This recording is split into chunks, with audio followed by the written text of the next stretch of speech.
네, 여러분 안녕하세요. 저는 현재 경기도에서 근무하고 있는 만 1년차 영어 교사입니다.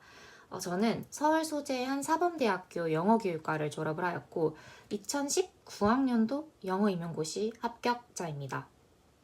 일단 저의 2019학년도 임용고시 점수를 먼저 공개를 하려고 해요. 저는 총점 89.67점으로 합격을 하였고 교육학 점수는 16점, 전공 점수는 73.67로 합격을 하였습니다. 교육학 공부 방법에 대해서 이야기를 하려고 이 영상을 시작을 했기 때문에 다른 사족은 다 빼고 제가 어떤 방식으로 교육학을 공부했는지 말씀을 드릴게요.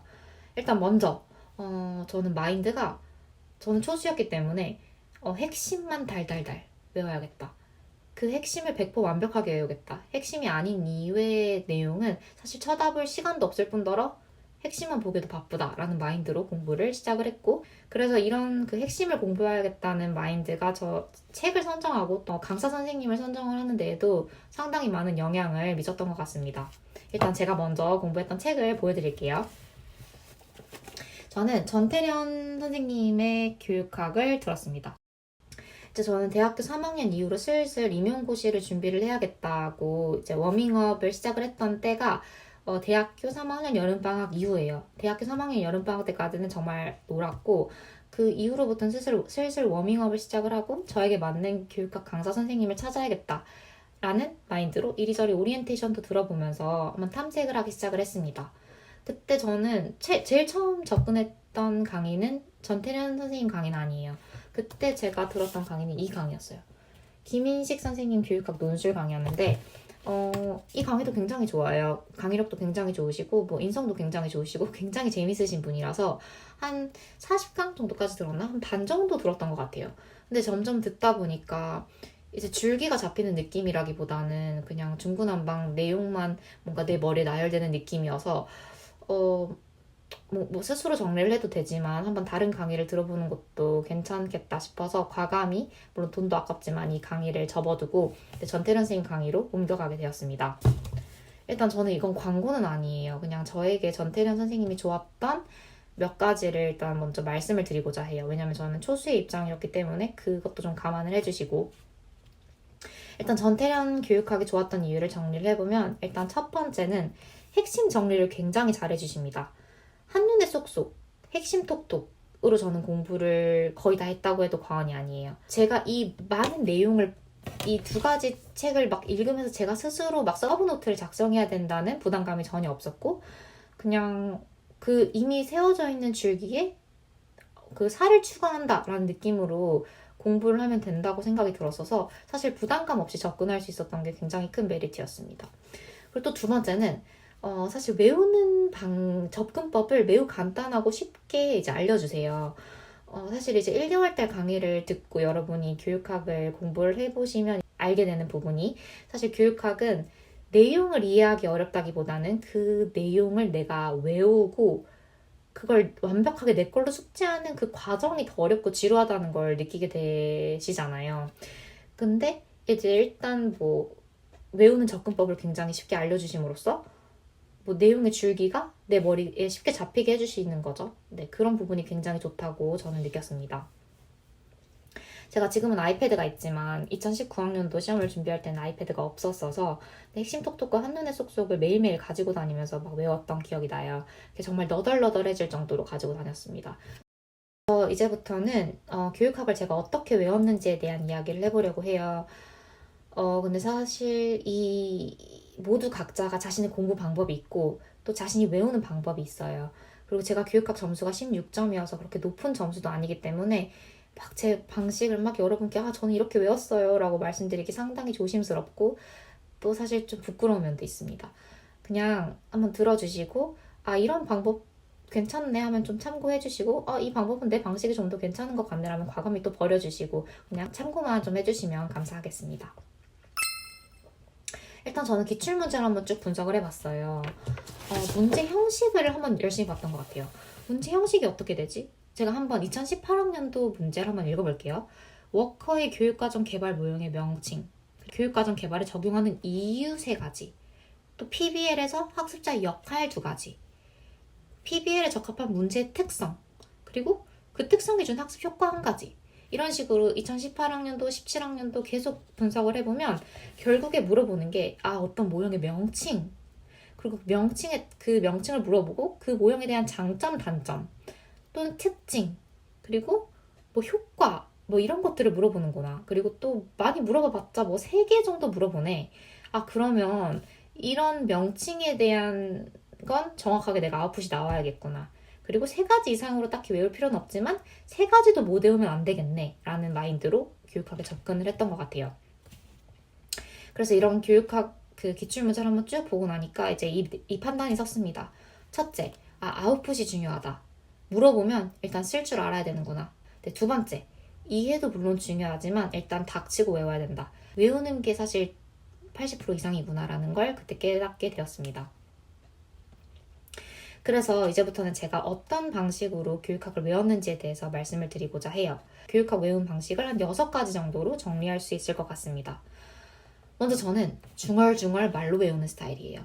막 쓰는 것도 많이 도움이 되지만 저는 사실 생각하는 속도를 쓰는 속도가 따라가지 못한다고 생각을 해서 굉장히 제가 쓰면서 사실 답답하더라고요.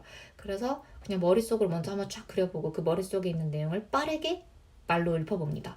그러면서 제가 모르는 부분을 체크하면서 이제 하이라이트를 쳐놓는 거죠. 한눈에 쏙쏙에. 그럼 나중에 하이라이트 쳐놓은 부분만 한번 다시 보는 거예요. 그런 식으로 내가 아는 부분과 모르는 부분을 구분하려고 했습니다. 또 두 번째 방법은 바로 백지 스터디를 활용을 했습니다. 이거 굉장히 유명한 방법이죠. 물론 말로 외워지는 부분이 상당히 많지만 말로 외워지지 않는 부분이 있어요. 그리고 사실 집중이 안 될 때도 있어서 그때는 이제 아무것도 없는 빈 A4 용지를 하나 꺼냅니다. 그러고 난 다음에 이제 한눈에 쏙쏙을 딱 보고 이 목차 이 부분 잘 안 외워졌어. 그럼 이 부분에 대해서 한번 쭉 써보는 거예요. 그럼 내가 이 중거 지향 평가의 특징을 3가지를 쓰려고 했는데 마지막 3번째가 기억이 안 나네? 라고 하면 그 부분은 제가 모르는 게 확실한 거잖아요. 그래서 그 부분을 좀 더 아웃풋으로 확실하게 하려고 계속 반복해서 보면서 연습을 했습니다. 두 번째가 백지 스터디였고, 3번째 방법은 저는 이제 플래시 카드를 활용을 했어요. 이게 플래시 카드라고 하는 건데 이제 낱말 카드라고도 하나요? 인덱스 카드? 이거 혹시 아세요? 이거 굉장히 많이 공부해서 활용을 하시던데 저는 이게 고등학교 때부터 활용을 하던 방식이라서 일단 한번 보시면 제가 외워지지 않는 부분을 여기다가 딱 적어 놓습니다. 여기 지금 적어 놓은 거 보면 자기 조절 학습에 활용할 수 있는 인지적 전략, 메타 인지적 전략, 행동 전략을 한번 제시해봐라. 이렇게 제가 적어 놓고 이 뒤에는 그 답안을 간략하게 적어 놓았습니다. 저는 이제 대학교 4학년 때 이제 학교를 통학하는 시간이 가는데 1시간 반, 오는데 1시간 반, 총 3시간 정도가 걸렸어요. 그래서 그 지하철을 기다리는 와중에 또는 버스를 기다리는 와중에 항상 간단하게 들고 있으면서 외우는 용도로 이 플래시카드를 굉장히 많이 활용을 했습니다. 그래서 간편하게 들고 다니면서 외우는 용도는 이 인덱스 카드가 굉장히 활용도가 높은 것 같아요. 이거 굉장히 추천합니다. 그리고 또 4번째 방식은 저는 전화 스터디를 많이 활용했습니다. 전화 스터디 많이 하시죠? 저는 이걸 아침 기상 전화 스터디로 주로 교육학 스터디를 많이 집어넣곤 했었는데 아침 7시에 이제 동기한테서 전화가 와요. 또는 제가 전화를 합니다. 그러면 이제 바로 물어봐요. 정보 처리 모형에 근거해서 작업 기억의 용량 제한을 극복할 수 있는 방안을 말해봐. 방안 3가지를 말해봐. 이러면 비몽사몽하는 와중에 말해야 돼요. 청킹을 할 수 있어. 자동화를 할 수 있어. 이런 식으로 말을 해야 되는데 만약 내가 그걸 말을 못하고 어버버해요. 그러면 아무리 내가 비몽사몽이라고 하더라도 그 아웃풋이 100% 제게 아니니까 말을 못하는 거겠죠. 그렇기 때문에 이제 동기 앞에서 하는 거라서 좀 더 긴장도 되고 또 더 자극도 되고 해서 이제 전화 스터디도 많이 활용을 했습니다.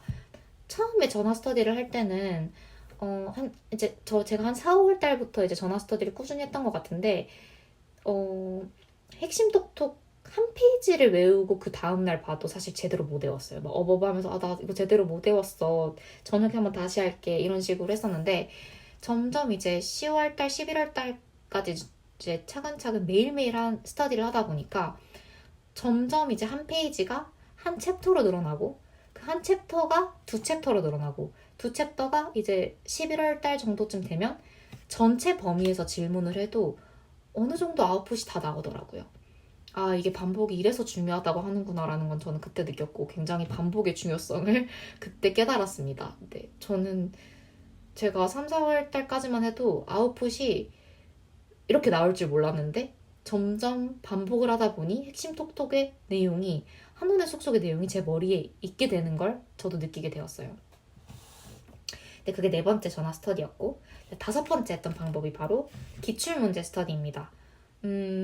기출문제는 사실 굉장히 활용할 수 있는 분야가 많아요.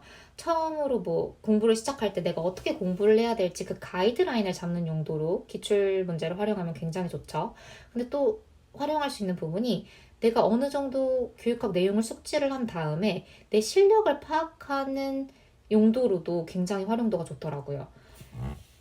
사실 솔직하게 말씀을 드리면 만약 여러분이 1, 2월 달 기본 개념서를 정확하게 숙지를 하고 외운 상태라면 기출문제를 풀었을 때 사실 모르는 문제가 있으면 안 된다고 생각을 합니다.